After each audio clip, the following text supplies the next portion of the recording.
Welcome back, RadioFire.com. Of course, yours truly, Diamond K, in here.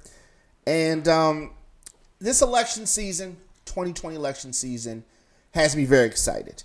And it is a very important election. I always say that. And I always say that we need everybody to get out and vote because it's important.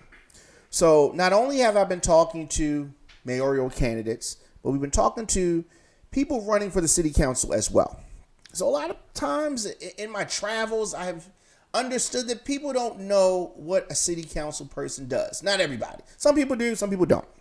So I'm going to try to break it down the easiest way that I can. So a city council person, or in some places an alderman, is an elected member of the local government. And they are responsible for representing the needs of the district or the ward, right? In the local government. The same way that a congressperson represents his or her constituents on a federal level, right? So that's what it is. And we're going to talk to a person running for the city council in district number 7. And we're going to do that. This is going to be an interesting one here. Let's take a quick break and let's come back with our special guest. RadioFire.com.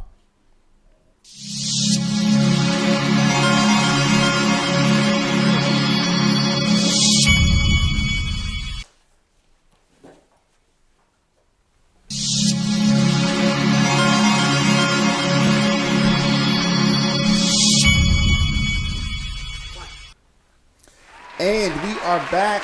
We're Shirley Diamond K, RadioFire.com. Of course, election season. I'm excited. And why is that? Because this is the most important election of our lifetime. That's why. I have a special guest here. Please introduce yourself. Hey, my name is Jovani Patterson. All right. And you are running for what office? City Council in Baltimore 7th Councilmanic District. All right. So let's talk a little bit about your background. Where'd you grow up? I actually grew up in South Carolina. I was born here at Maryland General Hospital. I don't know if you remember that one. I do. It's now University of Maryland Research Center. But I actually grew up in South Carolina. I graduated from high school there. I did a semester at Benedict College in Columbia, South Carolina, then moved to Maryland as an engineering major at a school in Laurel. And then came back here in about 2006 in Baltimore, and with the exception of 1 year, I've been here ever since 2006. Okay. So you've seen a lot, done a lot. Yes. What led you to get involved in politics? Honestly, I love the city, and me and my wife and I, we were in the process of buying a house, so the idea, came across, should we leave the city? But I love the city, so I didn't want to leave. And I don't believe, we should pack up to leave just because, things aren't the way we want them to be right now.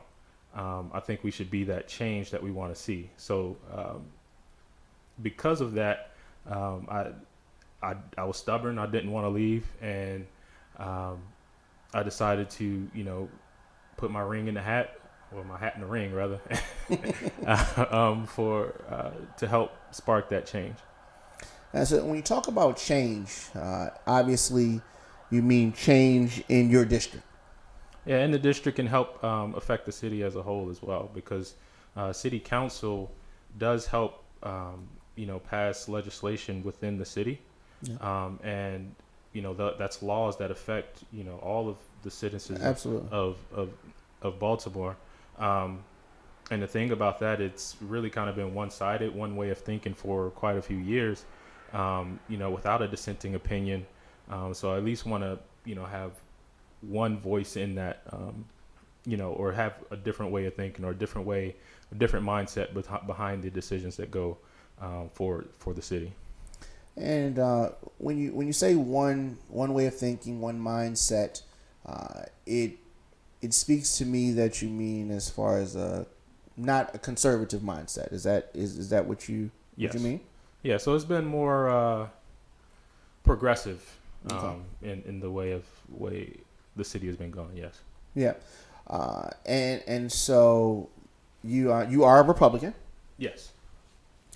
For people, and I've been witnessing a movement as far as black conservatives, and obviously that would include you. Yeah. So the main point that I hear from black conservatives is that you've been doing things by way of the liberals, and where has that gotten you? What's different? And is that where you sit? Yeah. So I mean, one way is, what do you have to lose by changing the way of thinking, right? Because if we've been doing a certain thing for so long, and if we keep doing it the same way and expect a different result, that reflects bad on all of us, right? I hear people say the definition of insanity is doing the same thing over and over and expect different results. So I'm here, wanting to provide a little bit different way of thinking, and to understand that first, I want to put this out. The most people don't understand why the Republican Party was founded, and even if you research it or Google it or what have you, the Republican Party was founded to prevent the expansion of slavery. And when we elected the first Republican president, Abraham Lincoln, he became, I guess, famous, or not famous, but well known for the Emancipation Proclamation. And as a result of that, within 5 years, there were blacks in office, and even some from the state, like Frederick Douglass. So I do believe blacks especially do have more conservative roots. It's just that we've been kind of sold a dream that hasn't come to fruition from the other party. Okay. I didn't know you were gonna go there, but that's fine. Sorry. No. That's good. That's good. I'm glad that you went there. So that is a main point that I hear conservatives say. Okay. We speak about that, and nothing that you said is not true. I mean, everything you said was true with regards to the origins. Mm-hmm. The part that concerns me about conservatives, black conservatives more specifically, is what the Republican Party evolved into. Yeah. So listening to what you said, it would seem that the Republican Party would be a progressive party, or a party that was pushing for everybody. But the That's modern, not really progressive, though. well, the modern, when people talk about progressing, it's because we want to raise everybody up, right?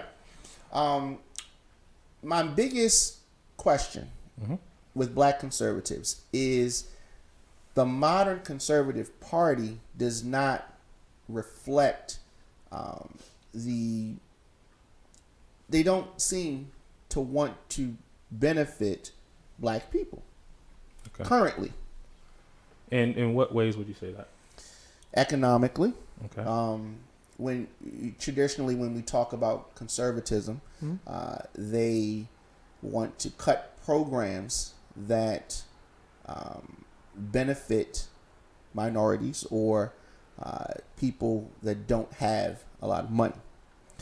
So those particular actions, I think, make people weary. So I think there does need to be a balance between handouts and hand-ups. I think we can agree that we don't want to create a system of dependence, and we rather have more independent citizens, right? Now, I can agree that there are some things that Republicans by name have done that aren't aligned with conservative values, because I do believe most black people are conservatives, and at their core, most people are conservative, because you want ownership, you want to have your own property, you want to protect yourself, you want to have your family, you want to love and protect your family, you want the best for those around you. But the question then becomes, how do we achieve that? Do we achieve it by having the government do it for us, or do we achieve it by promoting our families, having more resources for our families to make things happen? So that's the question. Yeah. So there has been, I guess, I don't agree with all Republicans, right? I don't agree with all conservatives. But I am a conservative at my core. If you look at the platform, if you look at, what conservatives believe, that is me. I love my family. I love my 2 kids. I love my wife. I want to be able to provide for them the best that I can. I want to be able to create businesses, create jobs for our community. That way we can employ others. And I want to be able to be free to do those things, right? Absolutely. And I think everybody wants that part. But how do we achieve that, right? We have to, get government out the way, which is the biggest obstacle. So you're against a lot of regulations. I am. Meaningless regulations, right? So let's get back. Okay, meaningless regulations. That's fair. My concern, and speaking for people of a certain mindset, if you look at the government, if the average person living below the poverty line looks at the government, they see corrupt people in the government. They see people holding the purse strings, the taxpayers' dollars, and they are acting like the taxpayer dollars are their dollars. And these people are, generally speaking, wealthy. The politicians, the government, wealthy. And then they are not quick to give the taxpayer money to the citizens, but they will be quick to spend it on military. When we talk about conservatism, conservatives, generally speaking, are very conservative about the taxpayer dollars, but they are liberal when it comes to the military and military spending. That concerns me. Okay. And I think that concerns a lot of people who are independent like myself. Right. And so speak to that, because you are a big supporter of the military. Yeah, I mean, there does need to be a balance, but the primary role of the government is like a necessary evil, is to protect its citizens. Yes. Now, I'm not saying it needs to be, just unlimited spending to wars or to military, but there does need to be some spending in that regard.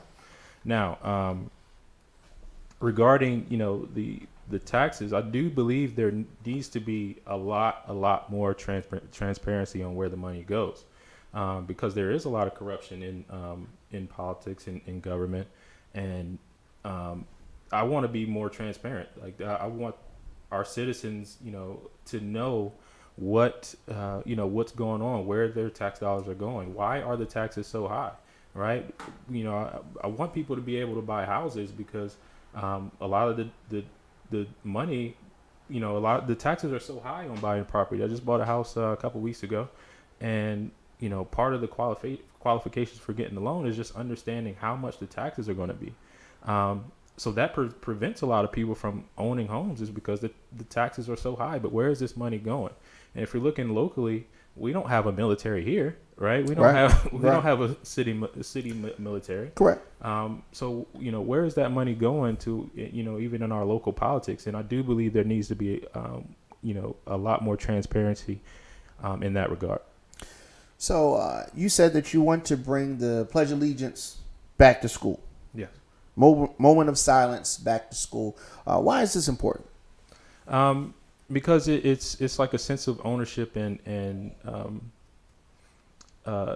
patriotism to this country. I think there needs to be a little bit more appreciation for where you are, even if it's just simple as, what does it mean to be a Baltimorean, right?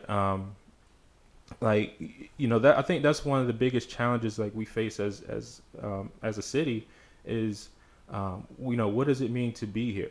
And the moment of silence, I think when, God was taken out of schools, things really started going downhill. Baltimore was one of the first cities to remove prayer from schools. And, we can't say, things have become better as a result of that. And I understand there needs to be a separation of church and state. I don't believe, what I understand that to mean is that the government can't establish a religion for its citizens. Right. But I do believe the moment of silence would allow for to practice whatever you practice, right? Baltimore has about 3,400 registered churches.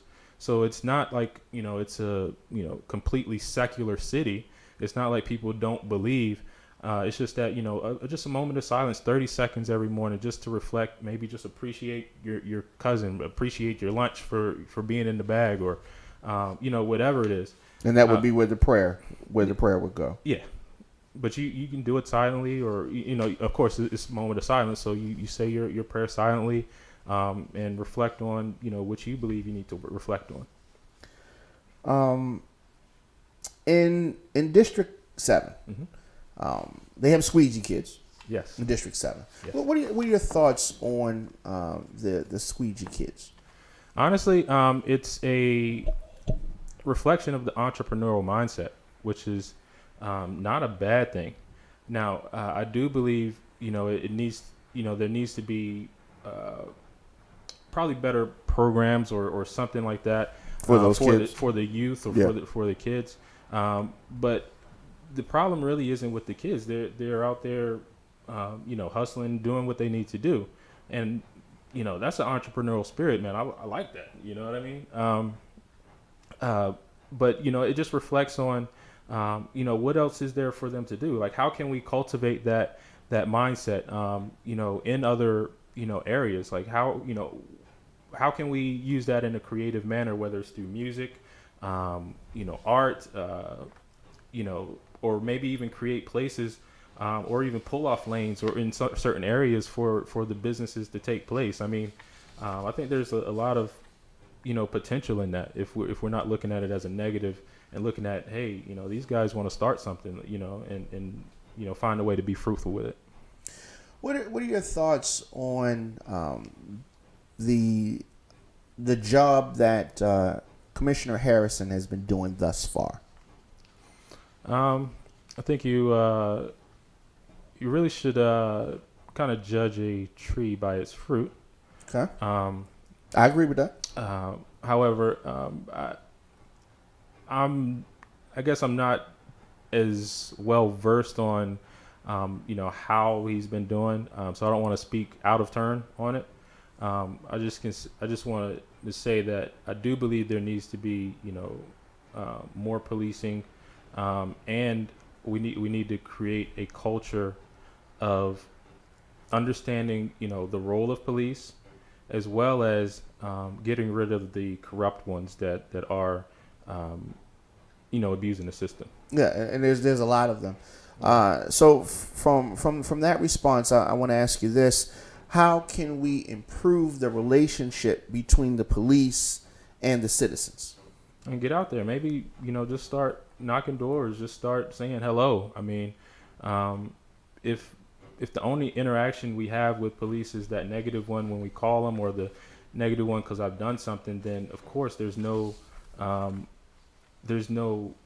positive reflection of that. Maybe, just go out there, introduce, if you work a community, introduce yourself to the people of the community. Ask them, what their needs are, right? As a police, you're a public servant, so let's be there serving the public, right? That's my biggest thing. Yeah, and they don't do that. But the job is a tough job. It is. That's a tough job. You don't know if you're going to come home. Right. That's a tough job, and so I definitely commend any honest person that's doing that job. Education in this city is a mess. Transparency, accountability. How can we fix this? Make all the salaries public, right? Tell everyone how much everyone is making. Have it to the letter of where the money that the school systems goes, or where does that money go? Because there is a lot of spending that goes on per student in the city. Definitely. But where exactly does that go? And if we don't have an answer to that question, there is the breeding ground for a lot of corruption. And my wife was a school teacher, and she has to buy her own supplies for the schools. Why is that? where's the, all the money that has been going to the school has been going. So, one of it starts from the top down of the money for the schools actually getting to the students. And the other one too is that we do need more parent involvement. It's one thing to say, hey, government, you need to fix it. But it's another thing, hey, the government serves the people, right? And we need to have our people to also, have more of a voice and stand up. We need more parents involved with the schools, because that's where the real learning happens. The instruction happens in school, but the reinforcement happens at home. And if there's nothing at home to be reinforced, then that's a huge, huge problem. And we can't really expect the schools to fix it. But I do believe there needs to be some transparency from the top. Make all the salaries public of the North Avenue building, and wherever that money whatever money's coming in, have it to the letter of where it's going. I don't believe it should go through more than one or two hands. Mm-hmm. Mm-hmm. How difficult has this race been for you?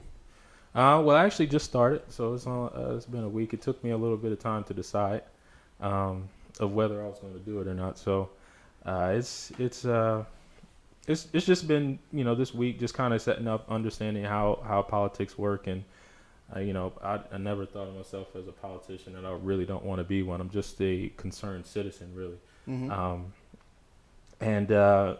So it's just interesting learning how it works. So you ready to beat the streets, as they say, knock on the doors and all that kind of good stuff? That's the fun part. I was yesterday. Yesterday I was out.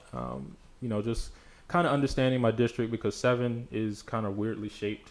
So you kind of have to understand where the lines are. So I was just driving around, so we got to meet some people, talk to some people. I saw some people volunteering, and just jumped in, talked to them, and it's going to be fun. Yes, that's a good word for it. Yeah, it's going to be fun. And so you feel that the city, more specifically your district, is ready for a different type of leadership, because there's a lot of things that's needed in the 7th. Mm-hmm. And I don't necessarily right. There's a lot of things that's needed. So you think that people are ready for this type of change? There's a lot of the things that you're thinking about are different from. Yeah, they're different, but they're simple. I mean, they're people at their core. It's not, I don't think it's anything that people don't want. I mean, you want to be safe. You want your kids to be able to go to a decent school. Sure. You want jobs, in your community, so you can work locally. You can transport locally. You can, you want those things for your family and for yourself. And I want those things for my family and myself too. So I don't think it's anything radically different from what people actually want. So yeah. Absolutely. Okay. How can people support your campaign? You can go to facebook.com/JP, the number 4, Be More. So JP4 Be More. You can follow me on Twitter at Mr. JP is great. So MRJPISGREAT. You're very active on Twitter? Somewhat active. But I do respond and everything like that. Also, you could shoot me a text, call me. Can I give up my phone? Absolutely. Okay, so 410-701-0185. I definitely respond there as well. So, just hit me up. I'm here. Definitely. I really appreciate you taking time to talk with us and speak with our listeners about your campaign and everything that you feel about the 7th District. And I wish you much continued success. Thanks, man. You too, man. You're doing great work here. Thank you. All right, so we're going to take a break, and we'll come back after this. RadioFire.com.